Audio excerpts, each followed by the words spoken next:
बिस्मिल्लाहिर्रहमानिर्रहीम अस्सलाम वालेकुम। यूटीवी ग्लोबल के नाज़रीन, मैं हूं आपका मेज़बान मानुल्लाह कायम खानी। उम्मीद करता हूं कि आप सब खैर वाफियत से होंगे। नाज़रीन, अगस्त का महीना है, आज़ादी का महीना है। किस चीज़ से आज़ादी हासिल की गई थी, किस मकसद के लिए पाकिस्तान बनाया गया था, उस तमाम तर मामला पे बात करने के लिए हमारे साथ मियाँ खुर्रम साहब भी मौजूद है। आज इनसे जानेंगे कि पाकिस्तान किस लिए आज़ाद हुआ था और आज एक मखसूस तबका कौन सा है जो आज इस आज़ादी के मौके पर कहता है कि हमने 14 अगस्त को पाकिस्तान का झंडा उतार के वहाँ पे हमने पीटीआई का झंडा लगाना है और इसे ब्लैक डे के तौर पे मनाना है। ये कौन लोग हैं, क्यों पाकिस्तान के साथ ऐसा कर रहे हैं?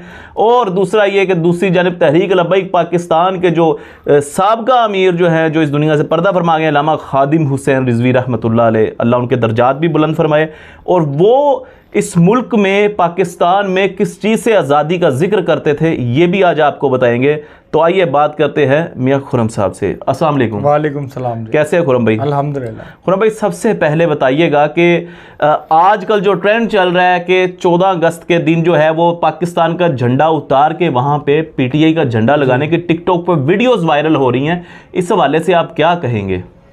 देखिए जी, बिल्कुल 14 अगस्त तो आपको पता है कि पाकिस्तान 14 अगस्त 1947 को आज़ाद हुआ, और उसके बाद से आज तक जो है वो इस साल 2023 में जो 14 अगस्त आ रही है, हम तो बड़े जोशो खरोश से मनाएंगे। और आज़ादी का दिन है, पाकिस्तान आज़ाद हुआ है और कायद आज़म रहमतुल्लाह और उनके साथियों की मेहनत के बाद ये फल हमें मिला है। तो जो ये आप कह रहे हैं कि स्याह दिन मनाएंगे, काला झंडा लगाएंगे, ये एक मखसूस लोग हैं, मखसूस तबका है। वो लोग जो पाकिस्तान में नफ़रत फैलाते हैं, शर फैलाते हैं, इंतशार फैलाते हैं और शर पसंदी की हवा जो है उसको फ़रोग़ देते हैं। जैसा कि 9 मई को वही लोग मुलविस है जिन्होंने पाकिस्तान में अफरा तफरी का माहौल किया और पाकिस्तान के जो इदारे हैं उनको आग लगाने की कोशिश की। Core commander house, Jinnah house, उसको आग लगा दिया। एक जिनाह हाउस जहाँ पे कायद आज़म रहमतुल्लाह अलैह ठहरते थे, उसको आग लगा दी। तो फिर वो तो लगाएंगे ना, उनको तो नफ़रत है।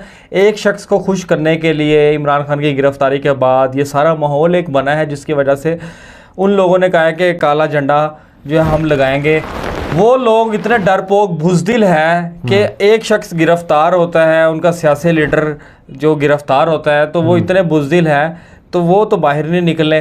तो वो क्या आज़ादी की जंग लड़ेंगे? आज़ादी की जंग लड़ेंगे तो वो जवान लड़ेंगे जो हमारे बॉर्डर पे खड़े हैं। आज़ादी की जंग तो उन्होंने लड़ी है जिन्होंने पाकिस्तान, हिंदुस्तान से पाकिस्तान आते हुए कुर्बानियाँ दी हैं, जिनके बाओ-अजदाद, जिनकी बहनें, बाप, बेटे और छोटे बच्चे मासूम कट मर गए और ख़वातीन जो है उनकी इस्मत दरी की गई। वो समझते हैं आज़ादी, वो समझते हैं कि आज़ादी की कीमत क्या है। तो इन लोगों को क्या पता? ये तो मम्मी डैडी और यहाँ पे ये तो तीसरी चौथी नस्ल है मानुल्लाह कायम खानी साहब, जिनको पता ही नहीं कि आज़ादी की कीमत है क्या। तो 14 अगस्त कितना अहमियत का दिन है हमारे लिए, हमें क्यों इस दिन को जोश व खरोश के साथ और पूरे जो है हमें इस्लामी तौर तरीक़ों के साथ इस दिन को मनाना चाहिए। तो वो लोग कह रहे हैं कि हम स्याह झंडा लहरा देंगे। खैबर पख्तूनख्वा में एक मुहिम चली है जिसमें खैबर पख्तूनख्वा में बहुत ज़्यादा बम धमाके होने शुरू हो चुके हैं मानुल्लाह कायम खानी साहब।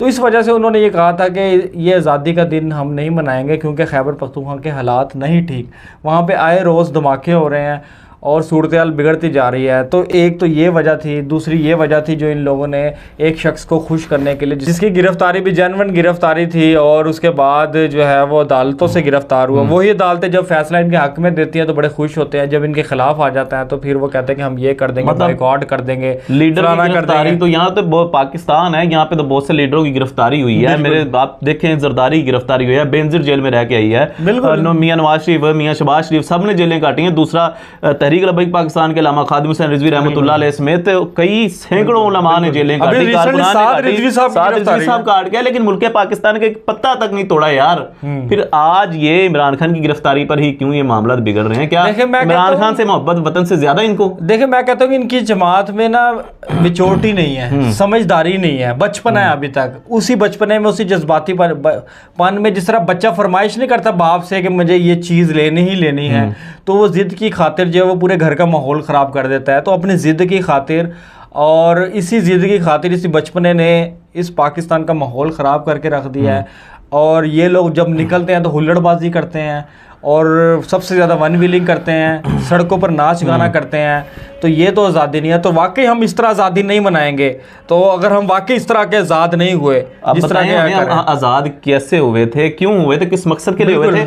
अल्लामा खादिम रिजवी साहब इस दर्द दिल के साथ इस दुनिया से चले गए हैं। बिल्कुल। वो क्या बयान करते थे, किस लिए आज़ादी हासिल ली थी, और किससे ली थी? वो तो उनकी जो ख्वाहिश थी, वो ख्वाहिश इंशाल्लाह कभी पूरी होगी कि पाकिस्तान में निज़ाम मुस्तफ़ा राइज हो, और इंशाल्लाह होगा भी। पाकिस्तान की बुनियादी ला इलाहा इल्लल्लाह मुहम्मदुर रसूलुल्लाह हो, तो इंशाल्लाह तो ये तो निज़ाम मुस्तफ़ा राइज होगा ही तो पाकिस्तान तरक्की याफ्ता ममालिक में लिस्ट में शामिल भी होगा, तरक्की भी करेगा, बेरोज़गारी भी यहाँ पे ख़त्म होगी, और यहाँ पे गुर्बत का खात्मा भी होगा, भूख का खात्मा भी होगा। ये उसी वक्त होगा जब पाकिस्तान में निज़ाम मुस्तफ़ा का नफाज किया जाएगा। तो ये तो अल्लामा खादिम हुसैन रिजवी कह गए थे और एक पेशगोई कर गए थे, और इंशाल्लाह। और दूसरा ये भी तो है ना कि वो कराची में गिरफ्तारियां भी सुना होनी शुरू हो गई हैं, जो काले झंडे बना रहे हैं। काले झंडे बनाने वालों को भी गिरफ्तार किया जाएगा, लगाने वालों को भी गिरफ्तार किया जाएगा। ये हमारा मुल्क है, इस मुल्क की हिफाजत हम लोगों ने करनी है, और इस मुल्क को जो है धड़ाट डालने वालों और इस मुल्क का माहौल ख़राब करने वालों को भी हमने ही पकड़वाना है। अगर आप देखें आपके आसपास किसी ने छत पे काला झंडा बनाया, लहराया, लगाया या तैयार करवाया या बेचा, तो फ़ौरन से पहले 15 पे फ़ोन करके इतला दें, और उस मुनाफिक को और उस गद्दार को, और मेरा ख्याल है कि पाकिस्तान में शर फैलाने वाले उस इंतशारी को, शर पसंद को फ़ौरन गिरफ्तार करवाएं, ताकि पाकिस्तान ये भी अहम फ़र्ज़ है हर मुस्लिम। बिल्कुल, ये अहम फरीज़ा है, और इस अहम फरीज़े को सर अंजाम दें, हम खुद देंगे इंशाल्लाह उस दिन। अगर लोगों ने 14 अगस्त में ख़राब करने की कोशिश की, अफरा तफरी इस तरह की फैलाने की कोशिश की, या इस तरह का माहौल बनाने की कोशिश की, या ट्रेंड चलाने की कोशिश की, तो उसके ख़िलाफ़ हम खड़े हैं, और इंशाल्लाह उनके ख़िलाफ़ हम बात भी करेंगे, और उनका मखरू चेहरा भी दुनिया के सामने लेकर आएंगे। जी बिल्कुल। और ये आपको बताते जाएं कि जैसे मियाँ साहब भी बता रहे थे, अल्लामा खादिम हुसैन रिजवी साहब की भी मैं आपको कुछ बता दूं कि वो क्या जिक्र अब ये देखें ना, ये तहरीक लब्बैक 14 अगस्त को हर साल रैली का इनेकाद करती है। इस साल भी पाकिस्तान आज़ाद होने की खुशी में 14 अगस्त को पूरे पाकिस्तान में तहरीक लब्बैक यकजहती रैली निकाल रही है, और दावत भी दे रही है, और कह रही है कि उस रैली में शिरकत करें। रूट आप बता दें कि वो रूट कौन सा है? रूट जी ये है कि दाता दरबार से शुरू होगी रैली, और ये Mall Road, Canal, Jail Road, Sadiq Trade Centre, Main Gulberg, Liberty Chowk, Kalma Chowk से होते हुए फिरोजपुर रोड पे, मुस्लिम टाउन पे, वादत रोड पे, उसके अलावा भेके वाले मोड़ से होते हुए दुबई चौक, मून मार्केट और स्कीम मोड़ से होते हुए बाबा जी के मज़ार पे आके इसका खात्मा। ये तो सिर्फ लाहौर का ये स्पेशल ये है जी ये है कि इसमें स्पेशल ये कहा गया है कि आपने बाइक्स पर और कार में सफर करना है। इसका मतलब ये है कि मतलब थोड़ी स्पीड के साथ रैली में जाना है। बिल्कुल।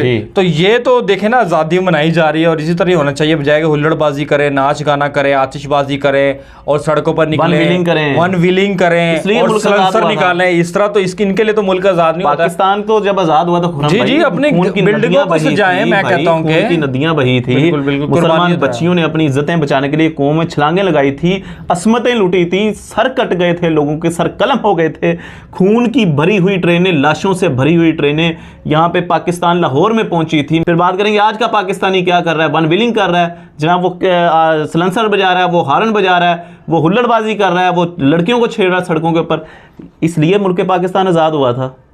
बिल्कुल सही कह रहे हैं कि जब भी ऐसा कोई दिन आता है ना, कौमी त्यौहार आता है, ईद आए, 12 रबीउल अव्वल आए, 9-10 मुहर्रम आए, 14 अगस्त आए, पाकिस्तान का कोई भी त्यौहार होना, ऐसे शरपसंद लोग उठ पड़ते हैं और कहते हैं कि बड़ी ईद पे ये नहीं करना, फलाना नहीं करना, ये कर लो, वो कर लो, 14 अगस्त को इस तरह कर लेंगे, हम वो कर लेंगे। भाई आपको ये दिन नहीं नज़र आते हैं? पता है ना, आप शरपसंद लोग हैं, आप गद्दार वतन लोग हैं, और आपको इस तरह की शरारतें करनी बड़ी अच्छी तरीके से आती है, और हम आप लोगों से निमटना भी हमें आता है कि किस तरह आप लोगों का खात्मा भी करना है, और मच्छर मार आप जैसे लोगों के लिए स्प्रे भी करना है।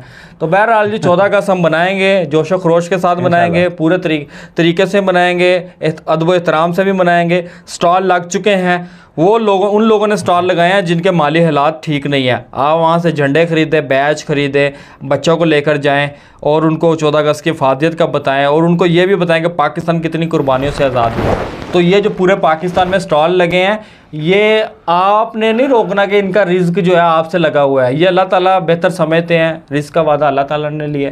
तो इंशाल्लाह मुझे उम्मीद है वहाँ पे उन स्टॉल से आप चीज़ें भी ख़रीदेंगे, बच्चों को भी लेकर जाएंगे। बहुत शुक्रिया जी, हमारे साथ मियाँ खुर्रम साहब मौजूद थे, और पाकिस्तान की आज़ादी किस मकसद के लिए हुई थी, और आज मौजूदा दौर में पाकिस्तानी क्या कर रहे हैं और जो वहाँ पे अंदर शर पसंद लोग हैं वो क्या करने की कोशिश कर रहे हैं, ये बेहतर तरीके से हमने आपको बताया। बहरहाल आपने भी अपनी कीमती राय का इजहार करना, अपने मेज़बान अमानुल्लाह कायम खानी को और मियां खुर्रम साहब को दीजिएगा इजाज़त। अल्लाह निगहबान। पाकिस्तान जिंदाबाद, इस्लाम जिंदाबाद, पाक फौज हमेशा पाइंदाबाद। अल्लाह हाफिज़।